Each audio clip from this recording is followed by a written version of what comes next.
If you got your Bible today, open it up, if you would, your Bible app, if you would, to the book of Philemon. It's in the New Testament. If you don't have the Bible app on your phone, then you missed your chance this past week because you could have had 15 minutes of fame. The Bible app hit 1 billion downloads this week. You could have been the billionth person to do that. It's a fantastic app. So if you don't have the YouVersion Bible app, you should get it on your phone. But the book of Philemon is where we're going to be, and we're going to be talking today about something that's near and dear to the heart of God, and it's near and dear to the heart of Paul. You're going to see in a few minutes, and I think it's near and dear to your hearts too, because it's something that all of us have to deal with on a kind of a weekly, monthly, yearly basis. At some point in your life, you have to deal with this issue, and that's the issue, the problem of broken relationships. Times when things go wrong between people. Sometimes it's within a family, sometimes it's within your neighborhood or a workplace or wherever it is. We're talking today about broken relationships. Relationships are great until they're not, right? You could be just doing a day and the day's going along just fine, and then all of a sudden, something snaps and you're in an argument, you're in a fight over who left the remote in the wrong place. Or who, whatever it is, whoever, maybe somebody turned off all the lights in the kitchen. And you got to fight. I don't know if that ever happens at your house. May have happened in my house like 10 times because, I'm dumb. You get in fights, just dumb stuff, just dumb little stuff. You get in fights like that. It's almost like, I read an online cartoonist this week. He said, a good relationship is like fireworks. Loud, explosive, and liable to maim you if you hold on too long. That's kind of true. It's kind of how marriage is. That's kind of how any kind of long-term relationship is. Eventually, something's going to blow up. And relationships, when they blow up, it's not just over dumb little stuff, like who turned off all the lights in the kitchen too many times. Sometimes it's bigger than that. You guys know that. Broken, messy relationships are some of the hardest things that you'll ever deal with in your life. And so you know that because that's how your first marriage was, maybe. Or that's a relationship with your parent that went wrong and never got made right again. And maybe they're gone and you can't fix it now. Maybe it's a longtime business partner or a coworker or somebody that you never thought in a million years that the connection that you had with them, that it would fall apart. You never thought in a million years that, that first spouse that you had, that things would go wrong. And yet something happens and boom, the thing kind of blows apart and you're left there trying to pick up the pieces and figure out what happened. And is there a way that we can fix this? Several years ago, I had to participate in an intervention. I don't know if you ever had to do one of those, but I had to participate in an intervention with a longtime friend, one of my best friends from out of state. And I went down there, and he hadn't been treating his wife the way that every wife deserves to be treated. He hadn't done it for a long time. So I went down there, and we did that intervention. It ended the same way that 90% of interventions do. He was mad, and I ended up sad. And his wife ended up remarrying. And his kids, I fear for them because they've grown up with a picture of how to treat a wife that's just wrong. And I fear that in the rest of their life that they're going to be messed up because of how they've seen their dad treat her for so many years. Relationships are hard, right? And you want to fix them. Maybe you're in the middle of a tough one right now, or you've gone through it in the past. And if you're not in the middle of one, or you haven't had one in the past, you're going to have one in the future, right? If you're a teenager, if you're a young person, you haven't gotten a big, knockout, knockdown, drag out, it's going to happen to you because it happens to all of us because we're human. And so things get ugly, and there's hurt and there's pain, and there's grief, and there's crying and tears and things. And we're all dysfunctional to some extent, right? I am. And I know that you are too because we're human beings. What complicates things is that left to ourselves, the things that we kind of by nature a lot of times try to do to fix things, they end up making it worse a lot of times. The all-time champ is the one that I'm the best at, ignoring it. avoiding it, avoiding whatever the issue is. Am I not the champ at that? Okay, I got the smile of it. I'm the best at that. We can be really good. All of us, guys, are excellent at this, sweeping stuff under the rug. And we pretend it's not there, then, let's just get to the next day. Things will be better tomorrow. I just know they will. And then you wake up the next day and what? Surprise! They're not any better. Or we'll try to coerce the other person.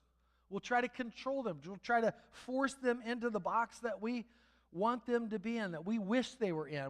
Passive-aggressive type stuff that we're really good at. And that's a great idea. Guilt them into doing what you think that they ought to. If I can just make them see it my way, that'll fix it. Does it? No. Or we'll play the blame game. When something's broken, what's our default instinct? Our default instinct is, I got to protect myself. So it must be their fault. And we go through the day or through the week or through the month trying to, blame them because it's emotionally satisfying to us.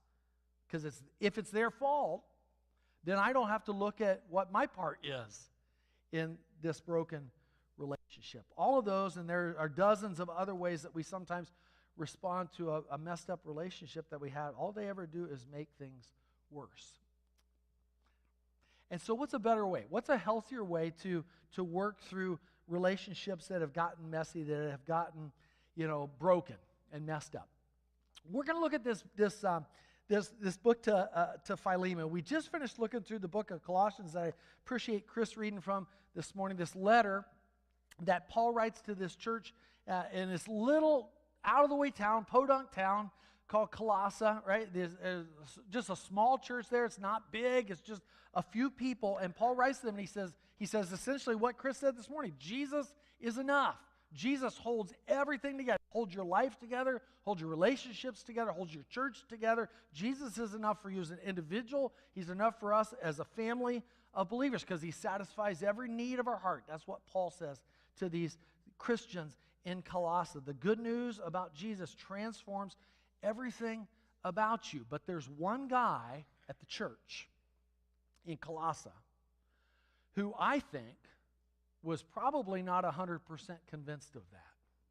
There's one guy in the church who loves God. He loves Jesus. He is all for everything that Jesus says. He is so in that he is the guy who hosts the church. Every Sunday morning, people come to his house, and that's where they do church on Sunday mornings. His name is Philemon.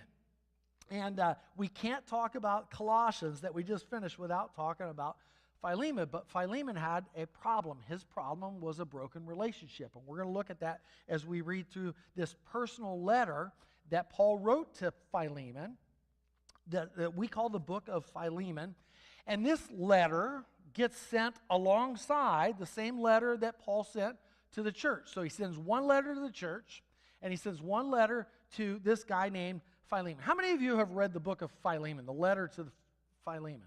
Okay, a few of you have. How many of you have ever heard a sermon on Philemon or from Philemon? One person in here has heard a sermon on Philemon. There is a reason why you have never heard a sermon on Philemon. Here's the reason. The reason is that every smart preacher stays as far away from it as they can. Because Philemon has some stuff in it that is, it feels like it has potential to be embarrassing to us as Christians, to us as believers in God. And this is the one letter, kind of like Ecclesiastes in the Old Testament is a book that you're kind of like, I just don't understand how this thing fits. I kind of wish it wasn't even in the Bible because it's so negative and depressing. That's what Philemon is in the New Testament. You kind of read it and you're kind of like, as a Christian in 2025, you're kind of like, I'm kind of embarrassed about this letter. I wish it wasn't in the Bible. Here's why. You might remember that at the end of Colossians last week when we looked at that, Paul's listing this whole a whole bunch of names, right? We call it the credit at the end of the movies. He lists this whole bunch of names, and two of the individuals who are listed in that kind of that credit section are right at the beginning of it. Their names are Aristarchus and Onesimus. And these two guys are the letter carriers. They're the ones that are taking this letter from Paul to the church at Colossae. Here's the thing. You might remember that I mentioned that Onesimus, one of these letter carriers, was a runaway slave. He was. And the cool thing about that at the end of Colossians, that Paul makes this point that everybody's included in the gospel. Doesn't matter what your social status is. It doesn't matter how much money you have or don't have. None of these things, slave or free, doesn't matter. You're valued by God. You matter to God. Doesn't matter what color you are. It doesn't matter if you're a Jew or if you're a Gentile. It doesn't matter if you're a man or a woman. All those things, they don't matter. That's the cool thing about Onesimus being included in this list. But guess what? Onesimus had run away from Philemon. Wow, right? He ran away from the guy who hosts the church. The guy who hosts the church was a slave owner. And that's hard to come to grips with. That's hard for me to come to grips with as a preacher. And so most smart preachers just leave it alone because there's lots of other Bible stuff that you can talk on. But I am not smart. I'm an idiot. So here's what we're going to do. We're going to talk through this letter of Philemon today and talk about broken relationships. And so I'm going to do my best today, at least, to avoid kind of this question of Christians owning slaves and abolition and all the things that went along with that in the past. And the fact that Philemon, this book, this letter to Philemon, it was used by Christians for many years to justify owning slaves. Okay? That's just a fact of history. It was used to justify slavery. We're not going to talk about that. If you want me to talk about that, I can. And I will sometime. If enough people come up and say, hey, I'd like you to talk about that, then I'll do that at some point in time. But I'm not going to do that today. But I do want to say one or two things about this whole slavery thing, and then we'll move on. The biggest reason that this letter from Paul is sometimes embarrassing to us as Christians is because Paul has a golden opportunity to forbid slavery, to say that it is a great evil, and he doesn't. He just doesn't. I wish that he did. Scholars and commentators wish they did. Christians everywhere wish that he had done that. And so it's a totally legitimate question for people to come up, non-believers, unbelievers, and to say to me, why in the world would this guy who says there's no slave or free, there's no male or female of Jesus, there's no Jew or Gentile, how could he not say how horrible of a thing slavery is? It's totally legitimate to ask us Christians that. And I don't have a great answer. There's no easy answer. Here's the best that I can say, just a really short space of time, is this. Paul was doing the best that he could in the space of his culture and society that he lived in that day. He was doing the best that he could in this letter to Philemon. And even that is not a great answer, and we could talk more about that, but at least it gets us somewhere, okay? N.T. Wright, brilliant guy, he says this. He says, slavery to us is abhorrent. Obviously, it's abhorrent. To them, in New Testament times, it was as natural as owning a car or a TV is for people in Western culture today. Indeed, most people would wonder how you could get on without them. That's how slavery was 2,000 years ago. It was in the threads of society, just woven in so tight that you could not separate. You couldn't even, it wasn't anything weird. Imagine life today. Try this. Imagine a life today without your cell phone. Imagine there's no such thing. Can you imagine that? Those of us who are, 50 or older, we remember a time without it, right? But if you're under, 30 years old, you can't even fathom not having a device in your pocket or computer. That's slavery in 2,000 years ago. That's slavery in the day of Paul. Okay, you just don't. That's not an excuse for Paul. It's just saying, that's just the way it was. Here's the other thing, though. Ultimately, this letter that Paul writes to Philemon, it is a letter that's not about slavery. It's about how the gospel reshapes the relationships that we have between each other. So let me kind of paint the picture for you of this messed up situation that Paul is writing into, if that's okay. Philemon is this guy. He's a believer in Jesus. He's probably well-to-do. He probably has enough money to have a big enough house that people from the town, Christians from the town, can come and meet at his house. Probably got some money. But Philemon did not come to faith in that church. He didn't become a Christian in the church at Colossae. He became a Christian somewhere else. We don't know where, but we do know that Paul is the person who led him to Jesus in some other town. Maybe it's Ephesus, maybe it's Rome, some other place in Asia. We don't know where it was, but Paul had led him to faith. Paul had helped Philemon become a believer. So they've got a really good relationship, Paul and Philemon do. Philemon owns a slave, at least one slave, right? This guy named Onesimus, maybe more. And Onesimus, this slave, he was considered to be part of Paul's family. I know that's super weird for us to even think of, but he was considered to be part of the household. He was a part of the family. And so Onesimus, the other thing about him is that he's not a believer.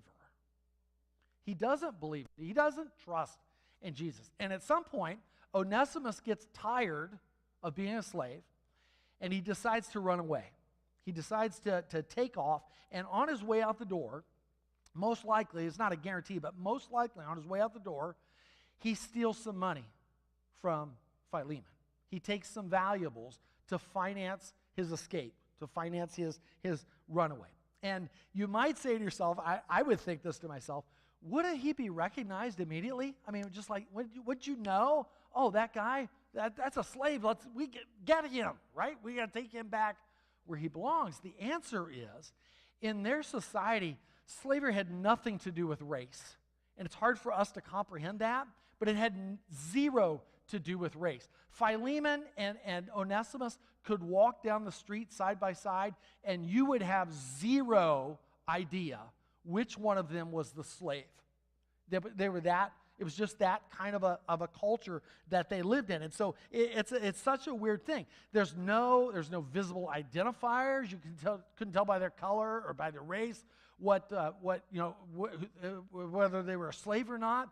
The only way that you could tell if a person was a slave was if they'd been captured, and if they were lucky, the runaway slave would get an iron collar around their neck. Okay, and you could recognize them by the iron collar. The iron collar would have the name and the address of the owner engraved on it, and a phrase engraved on it beside that said, "Catch me, for I have fled my master." If you were lucky, that's how you could tell a runaway slave. If a runaway slave wasn't lucky, and this is for most of them, they might be flogged, branded, sold to work in the mines, imprisoned, have their legs broken, be crucified, thrown to wild beasts. Okay? And so captured runaway slaves were not forgiven if they did get found. But Onesimus got away, and somehow he makes his way all the way to Rome, where Paul is in prison. And it's either by luck or by God's providence, God providing for this to happen. We don't know which it is. One way or another, Onesimus makes his way and comes into contact with Paul. Paul is an apostle. That just means he's a person who's sent by God, right, on a mission. And his mission is to spread the good news of Jesus everywhere. Paul is in prison himself. He's a prisoner. He's in chains. He might be in jail with soldiers on either side. He might be in a house that he would rent that he can't leave and still would be chained up to a Roman soldier. We don't know exactly what his situation is, but Paul is in prison, and Onesimus comes into contact with him, and they start a conversation. And Paul does the same thing that he does to everybody that he meets. Hey, have you heard about Jesus? Let me tell you about Jesus. Let me tell you what Jesus has done for you. And he leads Onesimus to Jesus. Onesimus becomes a believer because of Paul. And so you've got Paul and Onesimus, who got a really good relationship. They got this thing, okay? Does that make sense? Mostly? All right, that's the picture. Now put yourselves in each one of their shoes. What are they feeling? What are they thinking? Philemon. This is a guy, Philemon's a guy who's angry. He is personally hurt because a member of his household, a member of his family betrayed him, ran away, stole. He's a victim of theft, right? He has lost, so he's lost hours of this slave that he owned who should have been working for him, but didn't. And he's feeling all those things, and he also, as the owner, has the right and the duty to find and punish his slave. In that culture, he's got the right and the duty to do that. That's Philemon. He's the one who's been wronged. Hard as it is for us to imagine that, he's the one who's been wronged. Put yourself in Onesimus' shoes for a second. I think Onesimus has incredibly mixed feelings in my mind, because Onesimus knows that he is guilty of a crime. He knows that he has messed up legally.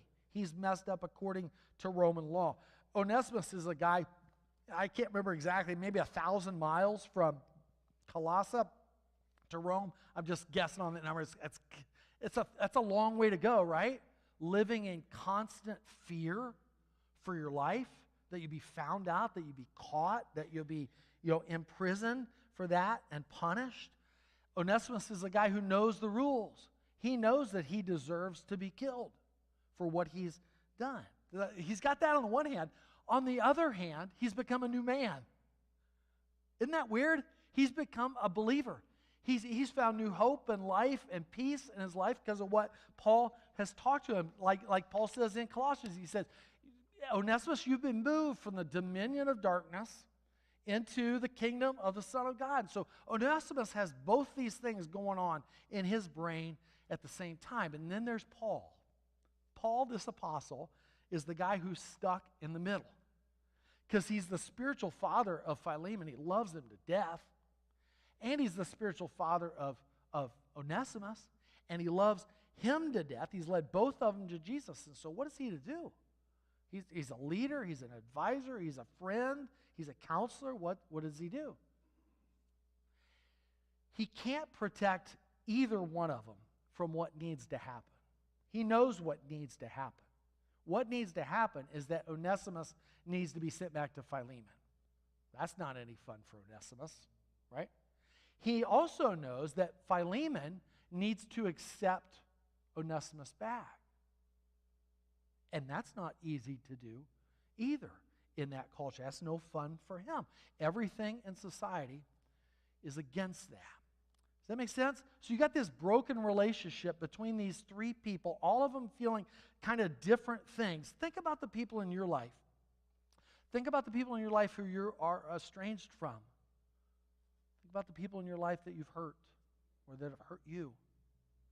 You got pain, all the emotions that go along with that, right? I mean, there's all kinds of different things. And you think that big fight that you had a year ago that still hasn't been resolved.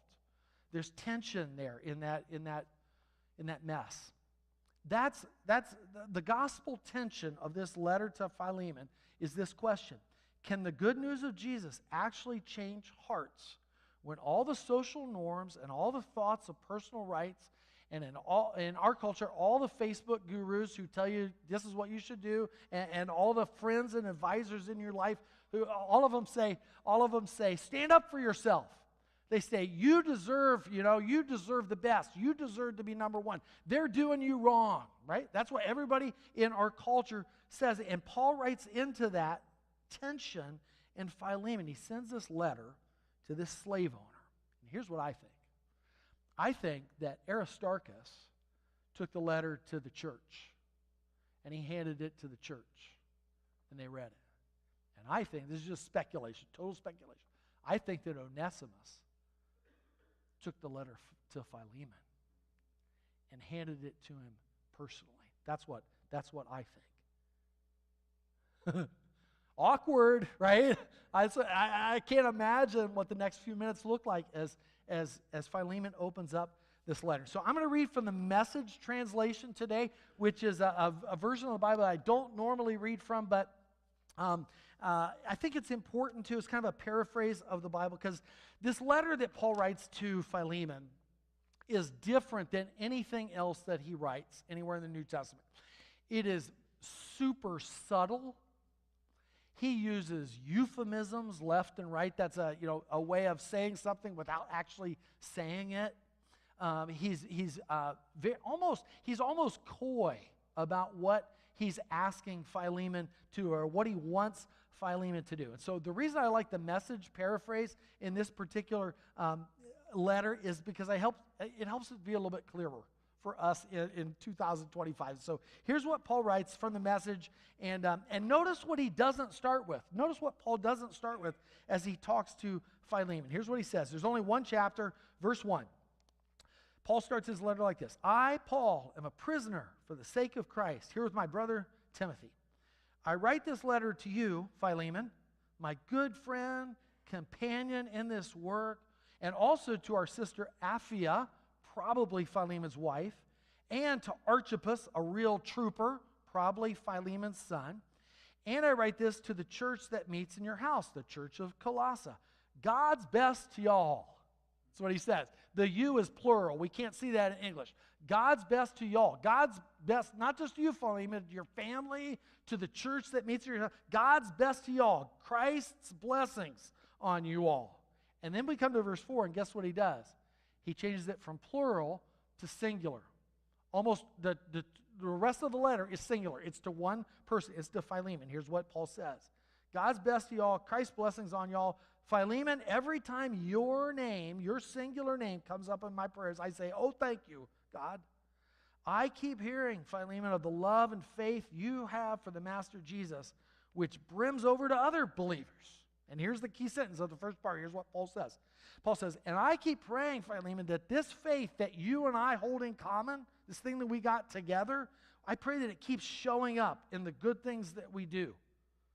And I pray that people recognize Jesus in everything that we do, in all of it.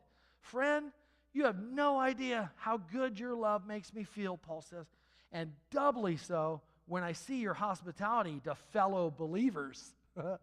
It's slick, isn't it? I mean, he's slick. You notice what Paul doesn't start with. What doesn't he start with? He doesn't start with the guy standing right in front of him. He doesn't start with Onesimus, this runaway slave. He doesn't even mention him. He doesn't start with the problem. And I think that this is a helpful principle to remember. Paul doesn't start with the problem. He starts with the partnership that they've got. Philemon, I pray that this faith that we've got in common, this thing that we're on the same team about, I pray that that keeps showing up. The word that he uses there for having everything in common is a word that if you've been in the church for a long time, you may have heard this word before. The word is koinonia, all right? It's a word that means fellowship. It means kind of this togetherness thing that we have. It means, in this case, it means partnership. I'm super thankful, Philemon, for this partnership that you and I share together. I'm so glad we're partners in the good news. He says, I'm so glad that this partnership that you and I have is productive, that it's showing things to the world that they wouldn't see if we weren't together on this, right? If we weren't on the same page. When you are in the middle of relationships that are broken or messed up or hurting, or you got a fight going on, you got tension going on, it's always wise to start by remembering, what do we have in common? What is it that drew us together in the first place? What is it that we can agree on? What is it that's right about this? It's always good to start with that. For Christians, if you're in a relationship with another Christian that's messed up, if it's a Christian person, we always want to come back to our shared faith, because we always have that in common. We always have the love of Jesus in common. We always have that as both of our most important things in life. And Paul starts there with faith, because here's what that does. A partnership in the faith lays a foundation that we need to deal with whatever is coming in our lives, whatever's happening in our lives. I don't know about you. I've got a love-hate relationship with Bluetooth.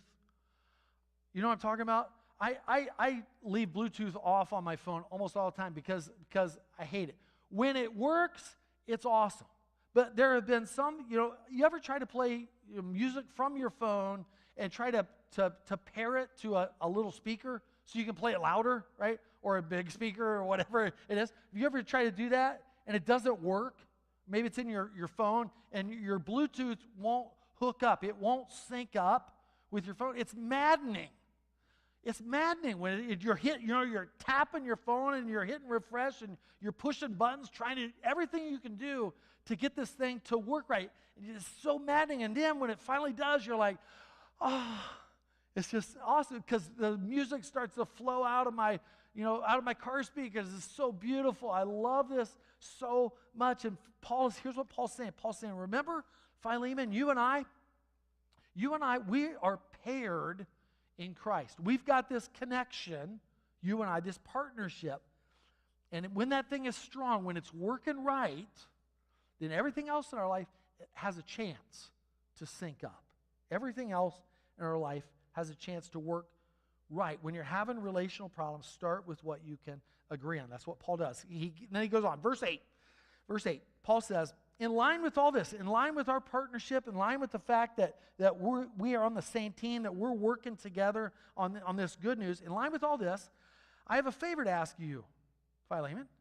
As Christ's ambassador, the NIV says as an old man, Paul says as Christ's ambassador or as an old man and now a prisoner for him, he says, I wouldn't hesitate to command this if I thought it necessary, but I'd rather make it a personal request. Paul is such a sly fox. He basically sweet talks Philemon a little bit more. He said, I could tell you what to do, Philemon. I could tell you what to do because I'm your boss in the Lord. I'm your dad in the Lord. I could tell you what to do, but it would be more meaningful, Philemon, if you'd make this decision for yourself. What decision? We don't even know. We don't even know what yet, right? But it would be helpful, Philemon, if you would do this for yourself. You figure it out for yourself. Paul understood that when it comes to having healthy relationships and fixing relationships that are messed up, coercion and control are never a strong foundation for fixing things. They never help. They never make things better. They can only get you so far. Jenny and I have had a lot of experience over the last 17 years of training our children, our daughters, what it means to apologize, what it means to make a relationship right. And so we've spent many, many minutes and hours and days of our life trying to help them understand what it looks like when one person has wronged another and how to fix that, how to get that right. It all starts with an apology, right? That kind of, in our minds at least, it does. And so we spend a lot of time teaching them how to apologize to each other. And for us, there's always been kind of three parts. I'm sorry that I fill in the blank. Will you forgive me? And then give them a hug. Give them a hug. That's been our process over the years. And the thing is that that worked okay when they were little. It worked okay when they were, growing up. But as soon as they hit kind of the preteen or the teenage or the high school years, as soon as they hit that, then they start to ask questions about that process. We've been reminding them this for a decade. But then they start asking questions. And the question they ask is, I don't understand why I have to ask for forgiveness if I'm not sorry. Right? I mean, that's the same thing. That's a good question, isn't it? It's a legitimate question for them to ask because it goes to the heart of this truth. Forgiveness only works when it's relational and when it's voluntary, not when it's forced. It doesn't work when it's forced because trying to control or coerce another human being, eventually it's going to backfire on you. And we're kind of at the point with some of our kids where there's no point doing that anymore. They have to figure it out for themselves in their heart. Am I gonna do what it takes to make this relationship right? Or am I just going to let this tension just go on forever? What am I going to do? I can't make them at this point. They have to decide for themselves. And Paul knows that that's true between Philemon and Onesimus because things are messed up. And Paul says, I could order you to, but I don't know that it'd do any good. It'd be better if you decide for yourself. And so he knows what's going on. We're halfway through the letter. Paul still hasn't even really said what he wants yet. Here he goes now, though. Verse 10. Paul says, Philemon, while I've been here in jail, I fathered a child, so to speak. I fathered a child. It's Paul's way of saying, hey, guess what? Good news. Philemon, you know this partnership we have? Another guy has become a Christian. Another guy has become a believer here in the prison. He became my son in the faith while I was in chains. While here in jail, I fathered a child, so to speak. And here he is, Paul says, hand-carrying this letter. He was useless to you before. Now he's useful to both of us. And guess what his name is? Onesimus, right? In English, in the way we put it, Onesimus is in the middle of the sentence. Guess where it is in the original language? It's the very last thing at the end of the sentence. It's the very last thing. Paul's held it back as long as he possibly could to say, hey, guess what? This guy has become a Christian. This guy who's carrying this letter, this guy standing right in front of you, this guy who ran away from you. He has become a Christian. He's become a believer. And Paul says something funny. It's a giant pun that is hard for us to see in English. But Paul says, he used to be useless to you, right? He stole from you. He took your money. He took labor hours away from you. He used to be useless. But now he's useful to both of us. To you and to me. He's useful to both of us. Guess what his name means? Useful.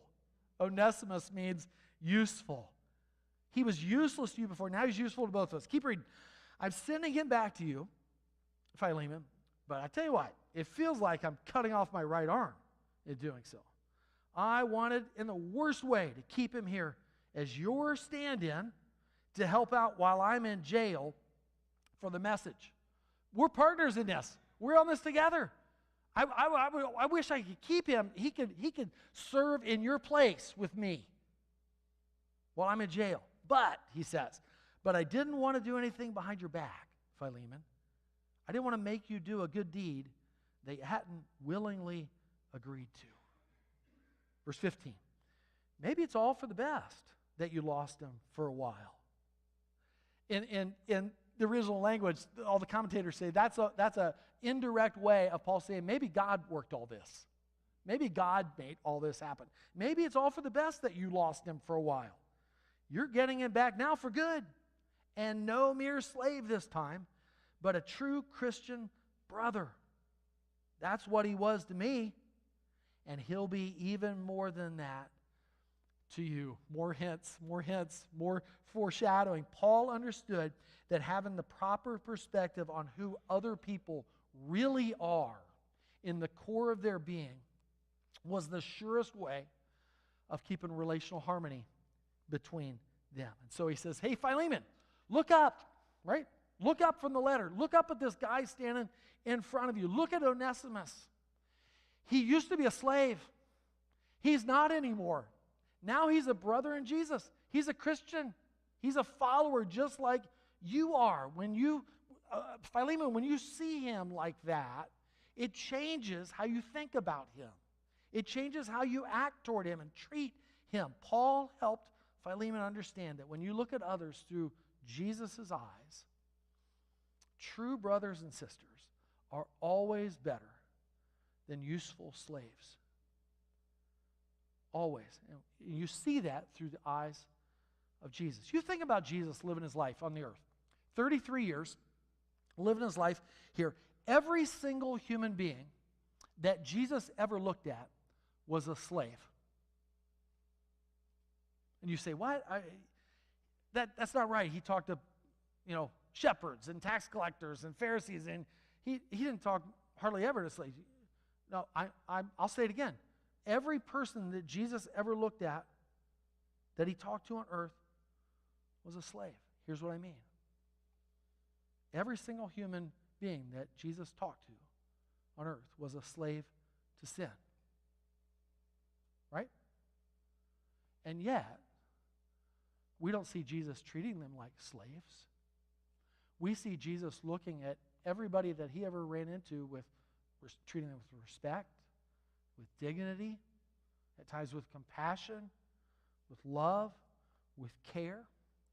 And when you and I look at other people through the lenses of how Jesus saw other people, it changes how we see them. Because now we're in his family. As believers, we're his brothers. We're Jesus' brothers and sisters. We're on his team. We're in his side. And if he treated everybody with that kind of respect, we want to do the same thing. And so when our own relationships go sideways, like they sometimes do, they're going to because we're human beings. When things go sideways, we don't look at our spouse that we're in a fight with. We don't look at them with automatically with suspicion or with judgment. We don't look at them that way. We look at them the way that Jesus did. We ask, how can I reflect Jesus in this moment of tension, this moment of madness, this moment of confusion between us? We don't look at other people with a me-first attitude. Instead, we look for ways to offer grace. We don't look at them with anger or madness or meanness. We begin to see them as God sees them, which is the same way that he sees us. The same way that he sees me, with patience and second chances and respect. I remember the church leadership years ago. The eldership had a motto that they led by, and we haven't talked about it in elders meeting. I don't remember it the last couple of years, but I think that the elders still lead by this motto, even if they don't talk about it all the time. They had this motto, and it was trust before suspicion. You get into elders meetings at times, and if you were kind of in the behind the scenes part of it, just so you know, elders do not always agree on stuff. They vehemently disagree on some stuff, right? Right? They do, because we're all human beings. But trust before suspicion. Even if we have different opinions, totally different opinions about something, I'm going to trust in my brother instead of be suspicious of him or his motives or what I think he might be all about. And that same principle, I'm going to believe the best about the other person, can be a helpful guide for you in the middle of messy relationships. That's hard to do, isn't it? To believe the best about that person you're mad at, or believe the best about that person who has hurt you. But that's what Jesus would do. You look through his eyes, and that's what he does. Here's the last piece. Paul finally gets around to the big ask, okay? But even then, he puts it in veiled terms. Verse 17, Paul says, so, Philemon, if you still consider me a comrade in arms, a partner, a brother, then welcome Onesimus back as you would me. If he damaged anything or owes you anything, chalk it up to my account. And then Paul takes the pen. Remember, we talked about that in the Colossians? He takes the pen, he takes the, whatever it is, the quill, whatever he's writing with, he takes it in his hand. He says, this is my personal signature, Paul. And I stand behind it. And then he says, oh, he's such a dirty dog. I don't need to remind you, do I, Philemon, that you owe your very life to me? Do me this big favor, friend. You'll be doing it for Christ, but it'll also do my heart good. Welcome him back as you would me. Verse 21. I know you well enough, Philemon, to know you will. You'll probably go far beyond what I've written. Super veiled, right? I mean, Paul never comes all the way out and says it outright, but this is giant. We cannot even conceive what's going on here because our culture is so different from theirs. This is incredible. Paul says, you'll probably go far beyond what I've written. In New Testament times, you didn't free a slave. Let me take that back. Lots of slaves in New Testament times got freed, okay? You were hardly ever in slavery for life in New Testament times. Almost everybody would go free eventually. But a runaway slave was never freed, ever. You would never set them free. And what is Paul asking Onesimus to do here, or asking Philemon to do? He says to the slave, not only do I want you to welcome him back, I want you to welcome him back like it was me standing right here, like it was me standing in this spot. Not only do I want you to welcome back, if he owes you anything, if he took any money on the way out, charge it to me. I'll pay for it. If he stole anything on the way out, Put it on my tab. I'll take care of it. And here's the final piece of the puzzle, I think, with relationships. And this is maybe a little bit different than you personally working through a relationship. But passionate followers of Jesus, they stand in the gap for other people and help them love even when it's uncomfortable. Paul didn't have to do that. He didn't have to put himself in the middle. He chose to do that. He chose to put himself into this awkward spot between the master and the slave. And he said, I'll be a go-between. I'll be a part of the solution. And here's what Paul does. He challenges us to extend the love of Jesus beyond our comfort zone. About a year ago, I'm embarrassed to tell you this, but I blew my chance at that. About a year ago, I was eating lunch down in Subway, down the street. And I'm sitting there eating, and all of a sudden, I hear a bunch of yelling outside. So I stand up, and I look out the window, and there's three guys out there in the parking lot of it's a Subway/gas station. There's 3 guys out there in the parking lot. They're all yelling at each other. One of them's a middle-aged guy-ish. The other 2 are high school students. They're just shouting back and forth right there in the parking lot. And the 2 high school kids got their phones on, of course, right? Shooting video of the encounter. And I stood there for a minute, just watching and kind of listening. I couldn't tell exactly what it was about. I think it was about, somebody's driving or somebody's parking or something. I don't even know what it's about. They're just yelling at each other and kind of circling around each other. And I thought to myself, I wonder if I should go out and help them calm down. I didn't. About a minute or 2 later, the manager of the store goes out. It's this little lady. She's 4.5 feet tall. She's tiny. And she goes out and she breaks up the fight that I wasn't willing to. You know why I didn't? This is honest truth.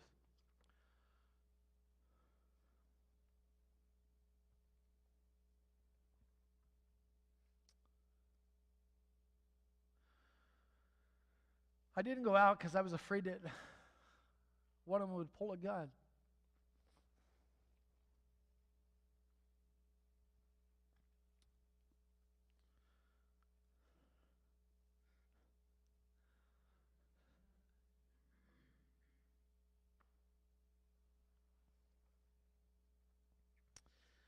I want to believe that I would do that differently if I got a second chance. Paul didn't hesitate to risk his life, right? Paul could have been in giant trouble for aiding and abetting a runaway slave. Giant trouble.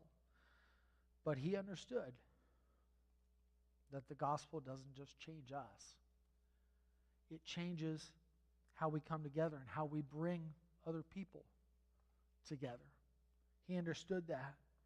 And he showed us that reconciliation requires somebody to step in sometimes, somebody to bear the cost, somebody to pay the price, to point both sides back to the love of Jesus. And so I would just ask you as we finish up today, holy moly, I talked too long.